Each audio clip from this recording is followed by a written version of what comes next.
Antes de comenzar este viaje hacia una de las historias más oscuras e inenarrables de Yucatán, necesito preguntarte algo. ¿Desde dónde estás viendo esto? Escribe tu ubicación en los comentarios. Y si esta es tu primera vez en nuestro canal, suscríbete ahora, porque lo que estás a punto de escuchar es una historia que la historia oficial intentó enterrar, pero la memoria se negó a olvidar. El calor de Yucatán, en julio de 1841, era del tipo que hacía que hasta respirar se sintiera como trabajo forzado. El aire colgaba espeso y húmedo sobre la hacienda San Rafael, adhiriéndose a la piel como melaza, convirtiendo los campos de Enequén en olas ondulantes de verde y oro que se extendían hacia un horizonte que no prometía nada más que más de lo mismo. Esperanza tenía 17 años, la primera vez que aprendió lo que el silencio podía costar. Estaba de pie en la cocina de la casa principal, sus manos sumergidas en agua hirviendo, fregando ollas de cobre hasta que sus nudillos sangraban. La cocina era una caverna de calor, fogones de leña ardiendo, vapor elevándose en columnas fantasmales, el olor a carne asada y pan recién horneado, mezclándose con su propio sudor. A través de la puerta, podía escuchar a la familia Cervantes riendo en el comedor.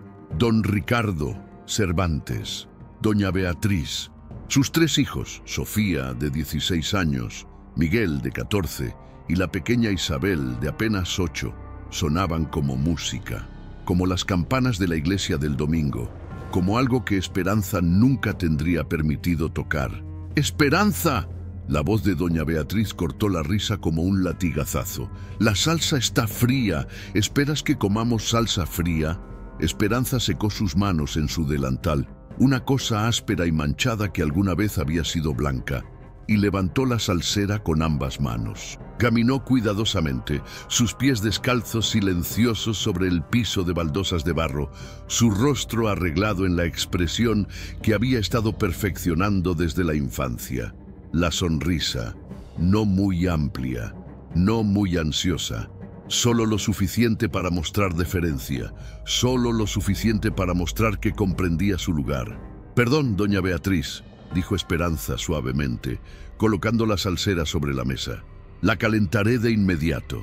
Doña Beatriz ni siquiera la miró. Agitó una mano pálida con gesto de desdén, sus anillos capturando la luz de las velas. «Asegúrate de hacerlo, y cuando termines, las basinicas necesitan vaciarse». «Sí, doña Beatriz». Esperanza se dio vuelta para irse, pero la voz de don Ricardo la detuvo. «Esperanza». Se congeló, se volvió. «Sí, don Ricardo».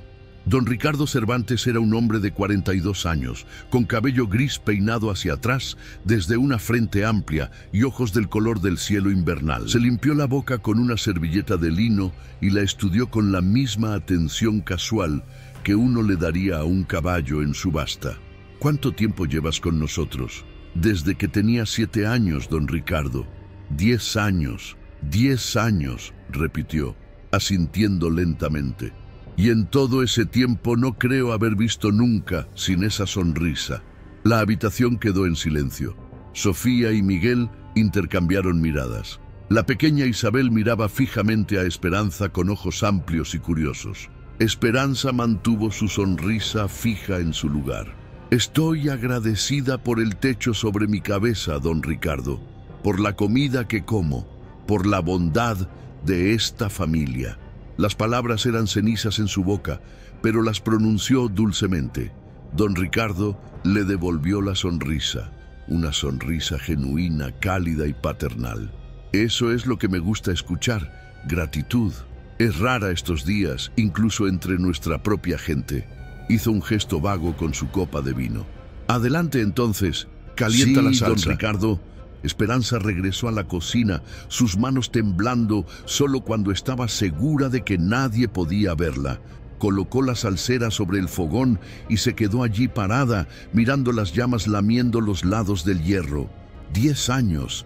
10 años desde que la habían comprado de un tratante en Mérida, una niña arrancada de los brazos de su madre y vendida como ganado. 10 años de sonreír, 10 años de sí, don Ricardo, y sí, doña Beatriz, y fregar pisos hasta que sus rodillas sangraran. 10 años de ver a los niños Cervantes crecer con tutores y lecciones de piano y sueños del futuro, mientras ella crecía sin nada más que la certeza de que esto era todo lo que tendría.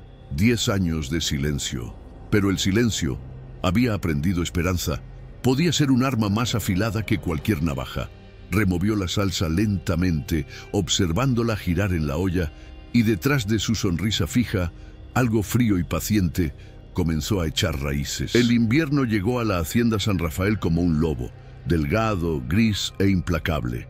El henequén había sido cortado, los campos yacían desnudos bajo el sol menos intenso, y los peones se apiñaban en sus chozas con cobijas delgadas y esperanzas más delgadas aún. Esperanza tenía 20 años ahora, su cuerpo delgado y fuerte por años de trabajo. Se movía por la casa principal como un fantasma, anticipando necesidades antes de que fueran expresadas, su sonrisa nunca flaqueando. Los Cervantes la elogiaban constantemente.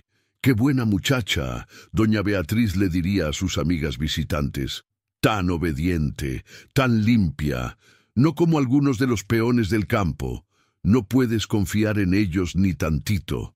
Esperanza se quedaba parada en la esquina de la sala, manos dobladas, rostro sereno, mientras las mujeres blancas tomaban chocolate caliente y hablaban de ella como si fuera un perro particularmente bien entrenado. Había aprendido a volverse invisible, a estar presente pero no ser vista, a escuchar todo mientras parecía no escuchar nada. Y escuchaba todo. Escuchaba a don Ricardo discutir cosechas y deudas con su capataz, Esteban Morales, un hombre de cuello grueso con afición por su látigo y el aguardiente. Escuchaba a doña Beatriz chismear sobre haciendas vecinas, sobre aventuras escandalosas y ruina financiera. Escuchaba a Sofía quejarse de sus pretendientes, a Miguel presumir de sus proezas en la casa, a la pequeña Isabel practicar sus escalas de piano una y otra vez hasta que Esperanza quería gritar. Pero lo más importante, escuchaba las cosas que decían cuando pensaban que ella no estaba escuchando. Una tarde de febrero, Esperanza estaba sirviendo la cena cuando don Ricardo sacó el tema que sellaría su destino. «He estado pensando», dijo, cortando su carne asada con precisión quirúrgica, «en expandir. La hacienda Villalobos al sur está quebrando. Podría comprarla por nada». Doña Beatriz frunció el ceño. «¿Podemos pagarlo? Los precios del henequén han sido abismales». «Lo haremos funcionar. Venderé algunos de los más viejos, los que ya no pueden trabajar tan duro. Siempre hay demanda».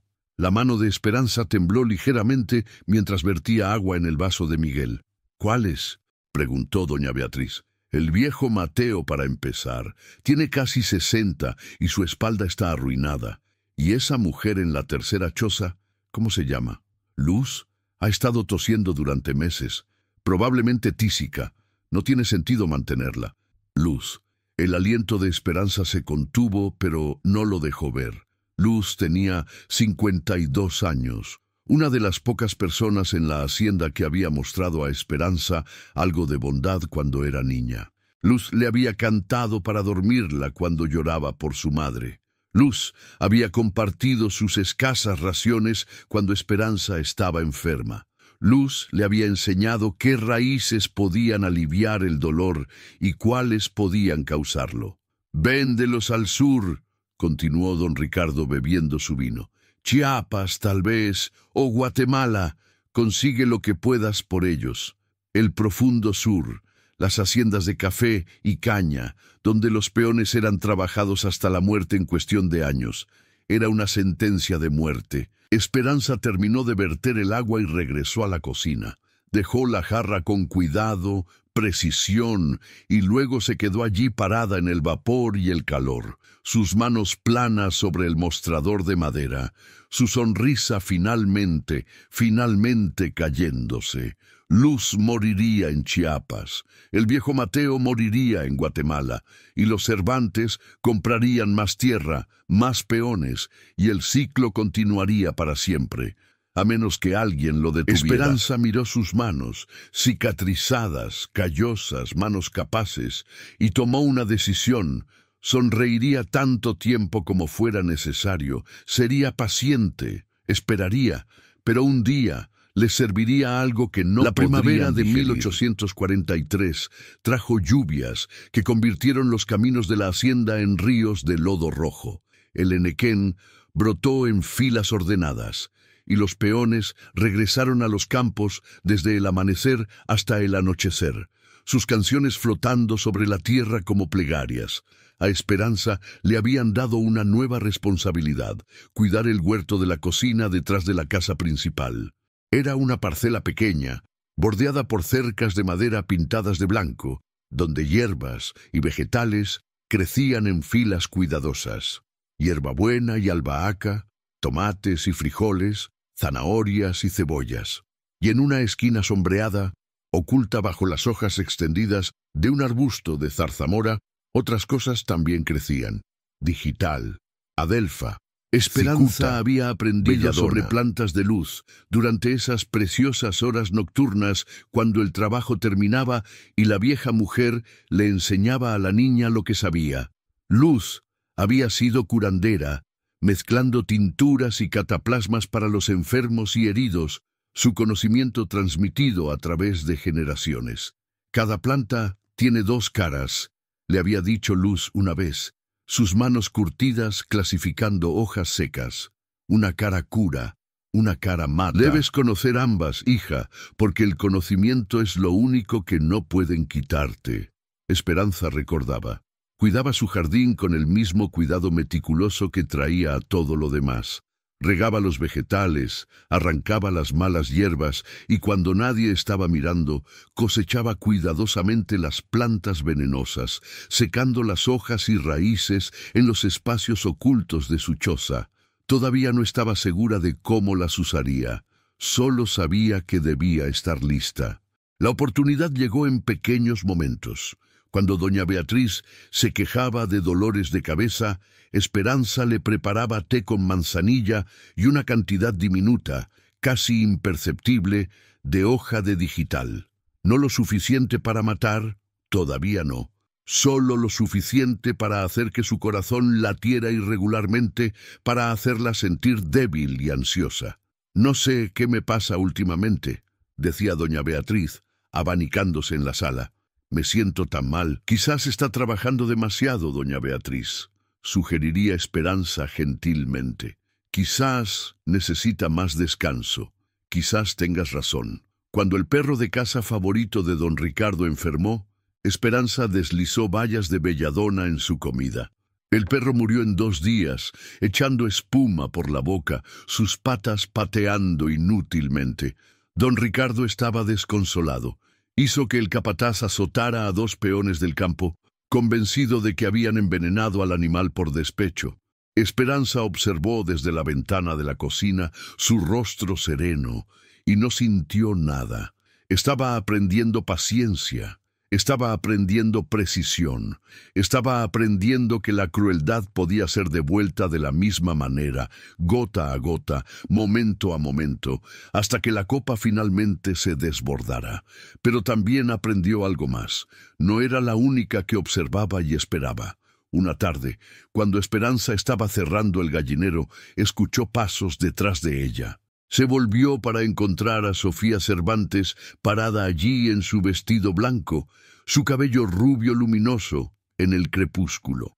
Sofía tenía 18 años ahora, comprometida para casarse con el hijo de un hacendado vecino. Era hermosa de la manera en que se suponía que las señoritas debían serlo, delicada, pálida, cultivada como una flor de invernadero, pero sus ojos eran agudos. Pasas mucho tiempo en el jardín. A la dijo doña Sofía Beatriz suavemente. le gustan las hierbas Esperanza frescas sonrió. para cocinar, doña Sofía. Estoy segura de que sí. Sofía se acercó, sus faldas susurrando contra la hierba. Pero he notado algo. A veces las hierbas que recoges no son las que mi madre pide. El corazón de Esperanza martilleaba, pero su sonrisa no vaciló. Recojo lo que está maduro, doña Sofía. No querría que nada se desperdiciara. Sofía la estudió por un largo momento, y luego, inexplicablemente, ella también sonrió. Por supuesto que no, dijo. Eres tan buena muchacha, Esperanza, tan cuidadosa, tan obediente. Se volvió y caminó de regreso hacia la casa, y Esperanza se quedó allí parada en la oscuridad que se acercaba, preguntándose si acababa de recibir una advertencia, o si acababa de ganar una aliada inesperada. Agosto de 1845 fue un mes de celebración en la Hacienda San Rafael. Sofía iba a casarse con Fernando Villalobos III, heredero de uno de los imperios henequeneros más ricos de Yucatán. La casa principal se transformó en un palacio de encaje blanco y flores de magnolia. Costureras vinieron de Mérida para hacer el vestido. Banqueteros llegaron con cajas de vino español y delicias francesas. Músicos fueron contratados. Y Esperanza trabajó más duro de lo que nunca había trabajado en su vida. Durante 3 semanas apenas durmió. Fregó pisos, pulió plata, arregló flores, horneó pasteles y sirvió como doncella personal de doña Beatriz, ayudándola a vestirse y desvestirse, rizando su cabello, abrochando los interminables botones de sus vestidos. A través de todo, sonrió. El día de la boda llegó un sábado a finales de agosto, el cielo de un azul perfecto y sin nubes. 200 invitados llenaron el patio, sentados en filas ordenadas bajo un dosel de árboles de ceiba. Sofía parecía un ángel en su vestido blanco, Fernando apuesto y orgulloso en su levita.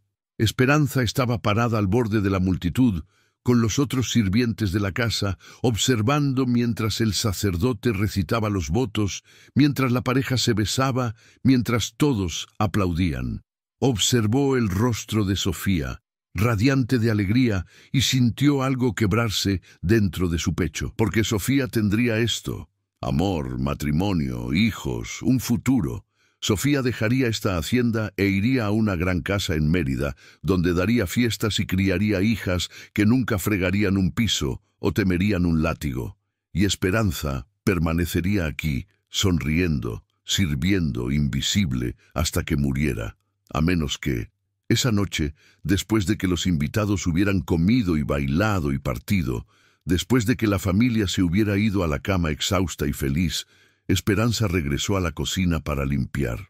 Los restos del festín estaban por todas partes: pasteles a medio comer, botellas de vino vacías, platos apilados hasta el techo. Trabajó metódicamente, lavando y secando, sus manos moviéndose automáticamente mientras su mente daba vueltas y vueltas. Tenía 24 años ahora. 7 años habían pasado desde que comenzó su campaña silenciosa de pequeñas crueldades. 7 años de aprender, probar, esperar. ¿Cuánto más tiempo? Secó el último plato y lo colocó en el estante. Y luego se quedó allí parada en la cocina vacía, el silencio presionando sobre ella como un peso físico. Y entonces lo escuchó. Risas. Risas suaves y ebrias viniendo de la sala. Esperanza caminó hasta la puerta y miró a través de la rendija. Don Ricardo y doña Beatriz estaban sentados juntos en el sofá, medio vestidos, una botella de vino entre ellos. Estaban rememorando sobre el día, riendo como niños. Se veía tan hermosa. Sí, murmuró doña Beatriz. Mi pequeña niña, toda crecida. ¿Crees que tendremos nietos pronto? Si Dios quiere. Eran felices, estaban contentos, tenían todo lo que querían. Y Esperanza se dio cuenta, parada allí en las sombras, que esperar 7 años más no sería suficiente. Esperar 70 años no sería suficiente, porque los Cervantes siempre serían felices, siempre tendrían todo, y ella siempre tendría nada. Se apartó de la sala y caminó de regreso a su choza, su mente finalmente, irrevocablemente decidida. 3 años más. Se daría 3 años más para planear, preparar, perfeccionar su método, y luego, en la próxima gran reunión familiar, los años entre 1845 y 1848 pasaron como gotas de agua desgastando piedra, lentamente, imperceptiblemente, pero con absoluta certeza. Esperanza tenía 27 años ahora, su juventud endurecida en algo más afilado, más frío. Había visto a Luz morir, no en Chiapas, como don Ricardo había planeado, sino en su choza, tosiendo sangre hasta que sus pulmones se rindieron. El viejo Mateo había sido vendido al sur, y nunca se supo de él. 3 niños otra vez habían nacido en esclavitud en la hacienda, y Esperanza los había sostenido, mirado en sus ojos, y visto su propio pasado reflejado. Nada había cambiado, nada cambiaría jamás, excepto por lo que ella haría suceder. Estudió a sus amos con la atención de una erudita. Aprendió sus rutinas, sus preferencias, sus debilidades.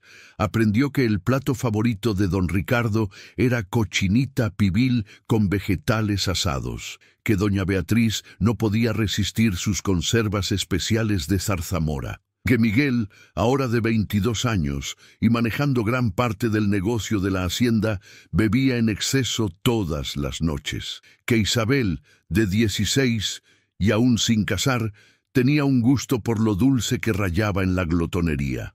Aprendió sus cuerpos también, qué enfermedades sufrían, qué remedios tomaban, qué podría enmascarar los síntomas del veneno. Don Ricardo tenía gota y tomaba té de corteza de sauce para el dolor. Doña Beatriz tenía digestión débil y quejas estomacales. Miguel tenía hemorragias nasales frecuentes. Isabel sufría de dolores de cabeza. Todas estas cosas, se dio cuenta Esperanza, podrían funcionar a su favor. Expandió su jardín, secó más hierbas, molió raíces en polvo y las guardó en frascos sin marcar escondidos en el fondo falso de su baúl. Experimentó con dosis, a veces probándolas en ratas que atrapaba en el cobertizo de granos, observando cuánto tardaban en morir, qué síntomas mostraban. Se convirtió en una experta en muerte. Pero también se convirtió en algo más. Se volvió indispensable. Se hizo tan valiosa, tan confiable, tan esencial para el hogar que el pensamiento de perderla sería inimaginable. Aprendió a cocinar los platos favoritos de doña Beatriz perfectamente. Aprendió a mezclar las medicinas de don Ricardo exactamente como a él le gustaban.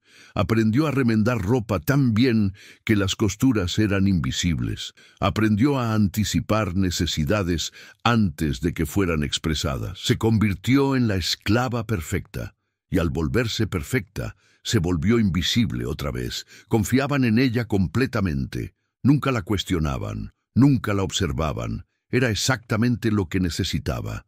En octubre de 1848, Sofía regresó a la hacienda San Rafael para una visita, trayendo a su esposo Fernando y a su hijo de 1 año, Ricardo Jr., nombrado en honor a su abuelo. La familia se reunió por una semana de celebración. Hubo partidas de caza y juegos de cartas, cenas elaboradas y tés por la tarde. La casa resonaba con risas y los llantos del bebé. Esperanza observó todo con su sonrisa perpetua, sirviendo comidas, limpiando habitaciones, meciendo al bebé cuando Sofía necesitaba descanso. En la última noche, antes de la partida de Sofía, la familia se reunió para una gran cena. Esperanza había pasado 2 días preparando pato asado, cochinita pibil, puré de camote, ejotes con tocino, pan de maíz y sus conservas especiales de zarzamora. Puso la mesa con la mejor porcelana, los candelabros de plata, las copas de cristal. Arregló todo perfectamente, y mientras trabajaba, moviéndose entre la cocina y el comedor, su corazón comenzó a latir con fuerza.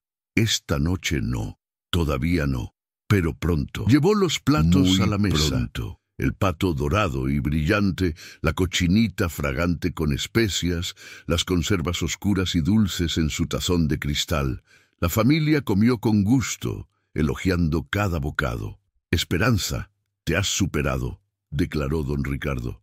«Esta es la mejor comida que he probado en meses». «Gracias, don Ricardo», dijo Esperanza, su sonrisa radiante. Se quedó parada en la esquina y los observó comer, los observó reír, observó a Sofía sostener a su bebé y besar sus gordas mejillas. E hizo sus cálculos finales. 10 años desde que había decidido esperar, planear, perfeccionar su venganza. 10 años de sonreír. Sería suficiente. La primavera de 1851 llegó con una violencia de color. Flores de bugambilia estallando en rosa y morado, los campos de Enequén volviéndose verdes hasta donde alcanzaba la vista. Esperanza tenía 30 años y se había convertido en un elemento fijo de la hacienda San Rafael, tan permanente como la casa misma. Las mujeres esclavizadas más jóvenes la admiraban. Los Cervantes dependían de ella absolutamente. Incluso el capataz, Esteban Morales, le daba una medida de respeto a regañadientes, sabiendo que cruzarla significaba enojar al amo. En abril, don Ricardo hizo un anuncio durante el desayuno. «Vamos a organizar una reunión», dijo, untando mantequilla en su pan con trazos cuidadosos. 16 de septiembre, una celebración de la independencia mexicana y la prosperidad yucateca. Doña Beatriz se animó. «¡Oh, qué maravilloso! ¿Cuántos invitados? 20 familias, quizás 30. Los Villalobos, por supuesto, los Suárez, los Montemayor, todos los que importan». Sonrió a Miguel. «Será una buena oportunidad para ti, hijo, para hacer conexiones, para mostrar a la comunidad que estás listo para tomar el control cuando yo me vaya». Miguel, ahora de 25 años y ya desarrollando la panza y el aire imperioso de su padre, asintió seriamente. «Te haré sentir orgulloso, padre. Sé que lo harás». Doña Beatriz se volvió hacia Esperanza, quien estaba rellenando el café. «Necesitaremos prepararnos durante semanas. La casa debe estar inmaculada, los jardines deben estar perfectos, la comida debe ser extraordinaria». «Sí, doña Beatriz», dijo Esperanza, «me aseguraré de que todo sea perfecto». Y lo sería. Los siguientes 5 meses fueron una furia de actividad. Esperanza organizó equipos de trabajadores esclavizados para repintar la casa, reparar las cercas, cuidar los jardines. Planeó el menú con detalle obsesivo: cochinita pibil, pollo frito, tamales, frijoles negros, tortillas hechas a mano, dulce de papaya y sus famosas conservas de zarzamora. Ordenó suministros de Mérida y Valladolid. Probó recetas. Inspeccionó cada rincón de la propiedad con ojos que lo veían todo. Y en su choza por la noche, a la luz de una sola vela, preparó el componente final de su plan. Había estado refinando la mezcla durante años, una combinación de digital, raíz de cicuta y adelfa, cuidadosamente medida para ser letal, pero de acción lenta. Los síntomas imitarían intoxicación alimentaria, del tipo que venía de carne mal conservada en el calor. Nadie sospecharía. Para cuando alguien se diera cuenta de que algo estaba mal, sería demasiado tarde. Molió las plantas secas en un polvo fino y lo guardó en una pequeña bolsa de cuero que llevaba alrededor del cuello, escondida bajo su vestido. Todo estaba listo. La noche del 15 de septiembre, Esperanza yació en su cama estrecha y miró el techo, escuchando los sonidos de la hacienda. Grillos cantando, perros ladrando en la distancia, el murmullo de voces de otras chozas. Mañana, pensó. Mañana, 10 años de paciencia finalmente darían fruto. Mañana sonreiría una última vez. Y luego los vería morir. Cerró los ojos y durmió sin sueños, su conciencia tan silenciosa como la tumba. La mañana del 16 de septiembre amaneció calurosa y clara, el sol elevándose sobre Yucatán como una moneda de bronce. Para las 8, la temperatura ya estaba subiendo hacia los 35 grados. El aire lo suficientemente espeso para beber. Esperanza se despertó antes del amanecer y comenzó su trabajo. Se bañó en agua fría del pozo, fregándose limpia con jabón de cal. Se vistió con su mejor vestido de trabajo, una simple prenda de algodón gris, remendada pero limpia, con un delantal blanco atado a su cintura. Envolvió su cabello en un paño limpio y se miró en el pequeño espejo agrietado que colgaba de la pared de su choza. 30 años. El mismo rostro que había tenido a los 17, pero más duro ahora, curtido por el sol y el trabajo y el dolor. Tocó la bolsa de cuero en su garganta, sintiendo el polvo adentro. Luego caminó hacia la casa principal. La cocina ya era un caos controlado. 3 otras mujeres esclavizadas trabajaban junto a ella: Josefa, Refugio y la joven Carmela. Se movían rápidamente, eficientemente, siguiendo las instrucciones silenciosas de Esperanza.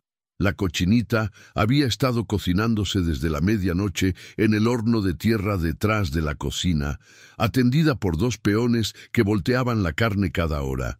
El olor a carne ahumada llenaba el aire, mezclándose con el aroma de tamales al vapor y frijoles hirviendo. Al mediodía, los invitados comenzaron a llegar.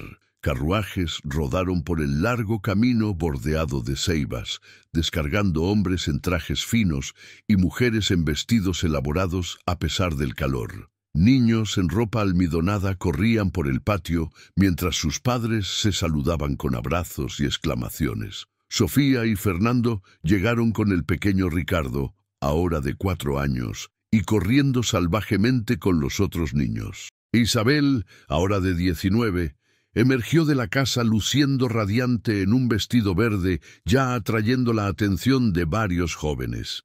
Don Ricardo estaba parado en el porche frontal como un rey, inspeccionando su dominio, estrechando manos y aceptando cumplidos. Doña Beatriz revoloteaba alrededor como un pájaro nervioso, asegurándose de que todos estuvieran cómodos. Miguel se movía entre la multitud con el encanto calculado de un político, ya construyendo las relaciones que lo sostendrían cuando heredara la hacienda. Eran felices, estaban orgullosos, estaban celebrando. Esperanza observó desde la ventana de la cocina y su sonrisa fue genuina por primera vez en años. A las 2, la comida fue servida. Largas mesas habían sido instaladas en el patio bajo la sombra de las ceibas, cubiertas con lino blanco y cargadas con platos. La cochinita pibil, su piel crujiente y dorada, el pollo frito apilado alto en fuentes, los tamales aún calientes, los frijoles negros sazonados con epazote, las tortillas hechas a mano y en cada lugar un pequeño plato de cristal con conservas de zarzamora. Las conservas de Esperanza, hechas con moras que ella misma había recogido, cocinadas con azúcar y cuidado, sazonadas con algo extra. Los invitados llenaron sus platos y comieron con entusiasmo, elogiando la comida efusivamente. «Beatriz, esto es magnífico», exclamó la señora Villalobos. «La mejor comida que he probado en todo el año», coincidió el señor Montemayor. Don Ricardo irradiaba orgullo. «Tenemos que agradecerle a nuestra Esperanza. Ha estado con nosotros durante 20 años y no sé qué haríamos sin ella». Esperanza estaba parada al borde de la reunión, manos dobladas, rostro sereno. «Es usted muy amable, don Ricardo», dijo suavemente. Los observó comer. Observó cómo untaban las conservas en sus tamales, su pollo, sus tortillas. Los observó reír y hablar y celebrar su independencia, su prosperidad, su derecho dado por Dios de poseer a otros seres humanos. Y esperó. La tarde se extendió. Los niños jugaban. Los hombres fumaban puros y discutían política. Las mujeres se abanicaban y chismorreaban. A las 4, el señor Suárez se quejó de sentirse mal. «Debe ser el calor», dijo, aflojándose el cuello. A las 4:30, la señora Montemayor se disculpó, su rostro pálido y sudoroso. Para las 5, una docena de invitados sufrían de lo que parecía ser indigestión severa. Calambres estomacales, náuseas, mareos, latidos cardíacos irregulares. Don Ricardo llamó al doctor. El doctor Campos llegó a las 6, un hombre delgado y agitado que fue de invitado en invitado, examinándolos con creciente alarma. Intoxicación alimentaria, anunció sombríamente. Probablemente la carne Con de este puerco. Calor, la carne se echa a perder rápidamente. Don Ricardo se volvió hacia Esperanza, su rostro oscureciéndose. Tú, ¿cuánto tiempo lleva cocinándose ese puerco? Los ojos de Esperanza se abrieron con perfecta preocupación inocente. Desde la medianoche, don Ricardo, lo supervisé yo misma. No entiendo qué pudo haber. Quítate de mi vista, le espetó. Esperanza se retiró a la cocina, su corazón latiendo con fuerza, su sonrisa oculta. Al anochecer, 3 invitados habían muerto. Las muertes llegaron lentamente, como Esperanza había diseñado. El señor Suárez murió primero, a las 7 de la tarde, su corazón simplemente deteniéndose mientras yacía en un sofá en la sala de los Cervantes. La señora Montemayor le siguió 2 horas después, convulsionando violentamente antes de caer en inconsciencia. El joven Andrés Villalobos, primo de Fernando, murió a medianoche, sus labios volviéndose azules mientras sus pulmones fallaban. Para la mañana, la mitad de los invitados estaban gravemente enfermos. La otra mitad, aquellos que habían comido con moderación o evitado las conservas completamente, estaban meramente enfermos. El doctor Campos pidió ayuda de Mérida. Llegaron 2 médicos más, junto con un magistrado, y convirtieron la hacienda San Rafael en un hospital de campo. Los esclavizados fueron interrogados uno por uno. Josefa, Refugio, la joven Carmela, los peones que habían atendido la cochinilla, los jardineros que habían recogido los vegetales, y Esperanza. El magistrado, un hombre corpulento llamado Juez Blanco, la interrogó en la sala mientras don Ricardo y los doctores observaban. ¿Usted preparó toda la comida?, preguntó. Sí, señor, con Josefa y Refugio ayudando. ¿Y usted hizo estas conservas? Sostuvo un frasco de la mezcla de zarzamora. Sí, señor. Las he estado haciendo durante años. A la familia le encantan. ¿Notó algo inusual en las moras? Algo que pudiera haber estado contaminado. Esperanza negó con la cabeza, sus ojos amplios y asustados. No, señor, eran moras perfectas. Las recogí yo misma de los arbustos detrás del jardín. El juez Blanco intercambió miradas con el doctor Campos. Necesitaremos examinar esos arbustos. Lo hicieron. Y no encontraron nada sospechoso, solo arbustos de zarzamora, como Esperanza sabía que encontrarían. Las plantas venenosas crecían en otros lugares, en rincones ocultos, y esas plantas ella ya las había destruido, quemadas en el fogón de su choza la noche antes de la reunión. Para el tercer día, 2 invitados más habían muerto, la señora Suárez y el señor Villalobos padre, suegro de Sofía. Sofía estaba destrozada de dolor. Fernando estaba entumecido por el shock. El pequeño Ricardo se aferraba a su madre, sintiendo el desastre pero sin entenderlo. Y don Ricardo también había comido las conservas. No tanto como algunos de los invitados, pero suficiente. Yacía en su cama, pálido y sudoroso, su corazón latiendo erráticamente en su pecho. Doña Beatriz se sentaba a su lado, sosteniendo su mano, llorando. Miguel e Isabel también estaban enfermos, aunque no tan gravemente. En el 4.º día, el doctor Campos hizo su pronunciamiento final. No es intoxicación alimentaria, dijo sombríamente. La progresión es demasiado lenta. Los síntomas están los problemas cardíacos, negó con la cabeza. Creo que estamos tratando con alguna forma de envenenamiento, pero no puedo determinar la fuente. El rostro del juez Blanco se endureció. Entonces alguien hizo esto deliberadamente. Los interrogatorios comenzaron otra vez, más duros, esta vez. Josefa y Refugio fueron azotadas hasta que confesaron cosas que no habían hecho, luego liberadas cuando sus confesiones se contradijeron entre sí. Los peones fueron golpeados. La joven Carmela fue amenazada con ser vendida al sur. Pero Esperanza estaba parada en la sala, su rostro la imagen de la inocencia devastada, y contó la misma historia una y otra vez. No sé qué pasó, señor. Lo juro ante Dios, solo quería servir bien a la familia. He estado con ellos durante 20 años. Son todo lo que tengo.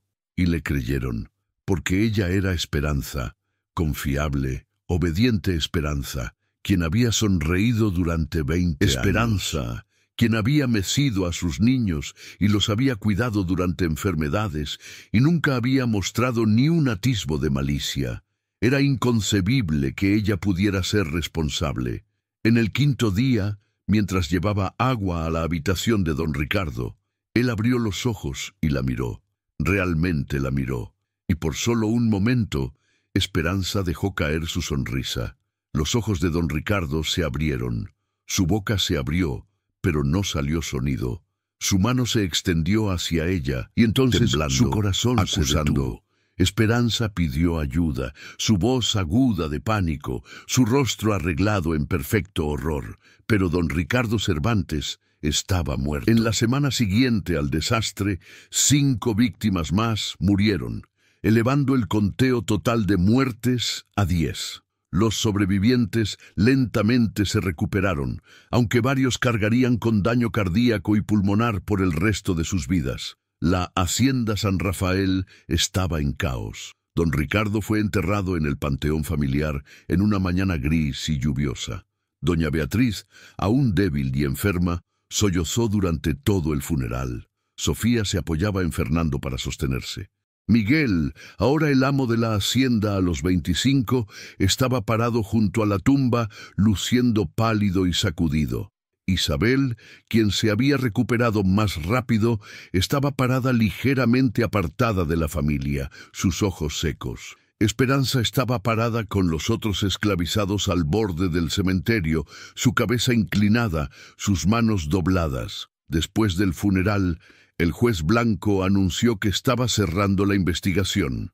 «No podemos determinar la causa del envenenamiento», dijo. «Puede haber sido agua contaminada del pozo, puede haber sido alguna toxina natural en la comida. Sin evidencia de mala conducta deliberada, no hay más que hacer». Miguel Cervantes, en su nuevo rol como amo, aceptó esto con visible alivio. El escándalo ya era suficientemente malo. Tenerlo confirmado como asesinato destruiría lo que quedaba de la reputación de la familia. La vida, lenta y dolorosamente, volvió a algo parecido a lo normal. Miguel tomó el control de la hacienda, aunque carecía de la habilidad y temperamento de su padre. Bebía más, trabajaba menos y dependía cada vez más del capataz, Esteban Morales, quien gobernaba los campos con aún mayor brutalidad. Doña Beatriz se retiró al luto, apenas saliendo de su habitación. Sofía y Fernando, destrozados por la pérdida de su padre, regresaron a Mérida y rara vez visitaban. Isabel, extrañamente, parecía energizada por la tragedia. Tomó gran parte de la administración del hogar, dirigiendo a los sirvientes con una eficiencia que su madre nunca había poseído. Y Esperanza continuó sonriendo. Cocinaba, limpiaba, servía, anticipaba necesidades. Nada había cambiado, excepto que todo había cambiado. 10 personas estaban muertas, incluyendo al hombre que la había poseído durante 20 años. La familia estaba fracturada. La hacienda estaba en dificultades, y Esperanza no sentía nada, ni culpa, ni triunfo, ni satisfacción. Vacío. Solo había pasado 10 años planeando su venganza, y ahora que estaba hecha, descubrió que la venganza no resolvía nada. No traía de vuelta a Luz o al viejo Mateo. No la liberaba, no cambiaba el hecho de que despertaría mañana y fregaría pisos y sonreiría y diría sí, doña Isabel, y viviría y moriría como propiedad. Tarde una noche, 3 semanas después del funeral, Isabel llegó a la cocina donde Esperanza estaba terminando los platos. Isabel tenía 20 años ahora, ya no la niña pequeña que practicaba escalas de piano. Estaba parada en la puerta, brazos cruzados, estudiando a Esperanza con una expresión imposible de leer. «Todos son idiotas», dijo Isabel finalmente. Esperanza levantó la vista, sus manos aún en el agua de lavar. «Doña Isabel, mi padre, mi hermano, incluso Sofía, son idiotas». Entró a la cocina, cerrando la puerta detrás de ella. El corazón de Esperanza comenzó a latir con fuerza, pero su rostro permaneció calmado. «No entiendo, doña Isabel». Isabel sonrió, una sonrisa que no llegaba a sus ojos, una sonrisa que Esperanza reconocía porque usaba la misma todos los días. «Creo que sí entiendes», dijo Isabel suavemente. «He estado observándote durante años, Esperanza. Desde ese día en el jardín cuando tenía 8 años. Vi lo que estabas haciendo. Silencio. La digital en el té de mi madre. La belladona en la comida del perro de mi padre. La cuidadosa colección de plantas venenosas». Isabel inclinó la cabeza. «Pensaste que estabas siendo sutil, pero yo vi». La mente de Esperanza corrió. Negar, confesar, huir. Pero antes de que pudiera hablar, Isabel continuó. «No voy a delatarte», dijo. «¿Sabes por qué?» Esperanza negó lentamente con la cabeza. «Porque entiendo». La sonrisa de Isabel se amplió. «Entiendo lo que es estar atrapada. Ver a todos a tu alrededor tomar decisiones sobre tu vida, mientras no tienes voz. Soy mujer, Esperanza. No se me permite heredar. No se me permite trabajar. Se espera que me case con quien mi familia elija, y dé a luz hijos y me desvanezca. Yo también soy propiedad, solo que de un tipo diferente». Se acercó más, y a la luz de las velas, sus ojos brillaban. «Mataste a mi padre, mataste a esa gente, y parte de mí». Hizo una pausa, buscando palabras. Parte de Esperanza la miró fijamente, incapaz de hablar. «No le diré a nadie», dijo Isabel. «Tu secreto está a salvo, pero necesito que entiendas algo. Ahora estamos unidas, tú y yo. Ambas sabemos de lo que la otra es capaz. Ambas sabemos lo que la otra ha hecho». Se volvió y caminó hacia la puerta, luego miró sobre su hombro. «Duerme bien, Esperanza, te lo has ganado». Y Esperanza se quedó sola en la cocina, sus manos aún goteando agua de lavar, y por primera vez en 10 años no sabía si reír o llorar. 5 años pasaron. Era ahora 1856, y la nación se estaba desgarrando por cuestiones de reforma y poder. La revolución de Ayutla, Benito Juárez, la ley Lerdo, susurros de guerra civil. Pero en la hacienda San Rafael, la vida continuaba como siempre lo había hecho. Miguel hundía la hacienda en creciente deuda a través de mala administración y bebida. Doña Beatriz había muerto en 1854, pacíficamente mientras dormía, su corazón finalmente rindiéndose después de años de mala salud. Sofía y Fernando vivían en Mérida, rara vez visitando. Isabel, a los 25, permanecía soltera y a cargo del hogar, habiendo rechazado 3 propuestas de matrimonio. Y Esperanza, ahora de 35, todavía sonreía. Nunca había sido atrapada. El envenenamiento de 1851 había pasado a la leyenda local como un misterio trágico, hablado en tonos susurrados pero nunca resuelto. Algunas personas culpaban al agua mala. Otros decían que era el juicio de Dios. Unos pocos susurraban sobre rebelión esclava, pero sin evidencia nada resultó de ello. Esperanza había sobrevivido, pero la supervivencia, había aprendido, no era lo mismo que la libertad. Todavía despertaba antes del amanecer, todavía fregaba pisos, todavía decía «sí, doña Isabel» y enseguida don Miguel. Todavía usaba el mismo vestido gris, el mismo delantal blanco, la misma sonrisa. La única diferencia era que ahora, cuando sonreía, Isabel le devolvía la sonrisa con la misma expresión conocedora. Nunca hablaban de ello. No necesitaban hacerlo. Se entendían perfectamente. 2 mujeres atrapadas en jaulas diferentes, ambas dispuestas a hacer cosas terribles para sobrevivir. En una tarde cálida de octubre de 1856, Esperanza estaba parada en el huerto de la cocina, el mismo jardín que había cuidado durante 15 años. Los arbustos de zarzamora estaban pesados. Las hierbas crecían en filas ordenadas. Las plantas venenosas habían sido reemplazadas por vegetales inocentes. Estaba sola, el sol poniéndose detrás de los árboles, pintando el cielo en tonos de naranja y púrpura. Y pensó en su vida. 29 años esclavizada. 20 años en esta hacienda, 10 años gastados planeando y ejecutando su venganza. ¿Había valido la pena? No lo sabía.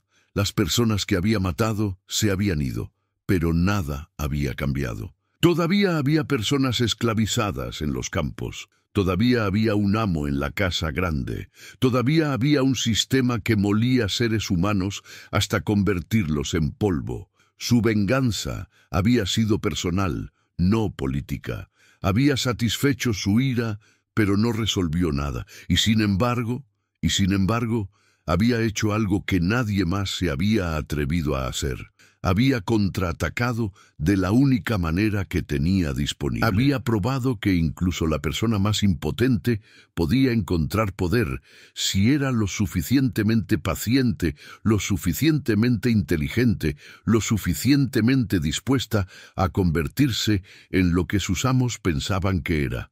Había sonreído durante 10 años y luego había servido la muerte en la cena y había sobrevivido. Eso tenía que significar algo. Esperanza recogió una zarzamora y la comió, el jugo dulce y ácido estallando en su lengua. Miró hacia la casa principal, sus ventanas brillando con luz de lámparas, y sonrió otra vez. La misma sonrisa que había usado durante 20 años, pero ahora sabía lo que costaba y sabía lo que podía comprar. En algún lugar en la distancia, una canción de trabajadores flotaba sobre los campos, voces elevadas en armonía y dolor y desafío. Esperanza escuchó, y luego se volvió de regreso a su jardín y continuó su trabajo, porque mañana despertaría y sonreiría otra vez, por el tiempo que fuera necesario.